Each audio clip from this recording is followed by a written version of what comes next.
Hello everyone. आज के इस लेक्चर में हमने क्लासिफिकेशन ऑफ इक्विटी से पर्टेनिंग एक सिंपल सी एग्जांपल देखनी है।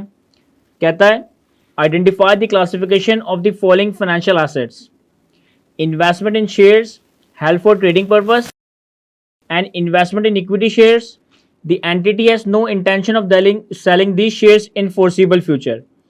सर सिंपल से क्लासिफिकेशन से पर्टेनिंग एक एग्जांपल है हमारे पास कि अगर हमने शेयर्स में इन्वेस्टमेंट की है तो ये हमारी इक्विटी इन्वेस्टमेंट है, और चूंकि ये हेल्ड फॉर ट्रेडिंग है तो इस इक्विटी इन्वेस्टमेंट के लिए हमारे पास लाजिम है कि हम इसे fair value through PNL category में ही क्लासिफाई करेंगे।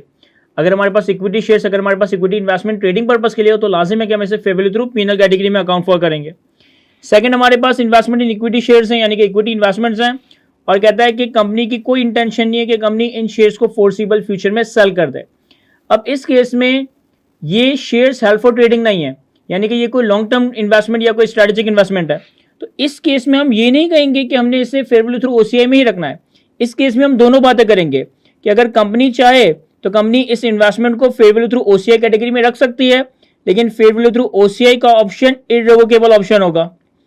वंस अगर आपने अपनी इन्वेस्टमेंट को ओसीआई कैटेगरी में क्लासिफाई अकाउंट फॉर कर दिया, अब आप इसे जब तक ये इन्वेस्टमेंट है ओसीआई कैटेगरी में रखोगे, और अगर कंपनी चाहे तो इस इन्वेस्टमेंट को भी fair value through PNL model में अकाउंट फॉर कर सकती है, fair value through PNL model में भी क्लासिफाई कर सकती है। तो सिंपल सी एग्जांपल थी हमारे पास क्लासिफिकेशन ऑफ इक्विटी इन्वेस्टमेंट के हवाले से। आज के इस लेक्चर को यहीं तक रखते हैं। Thank you.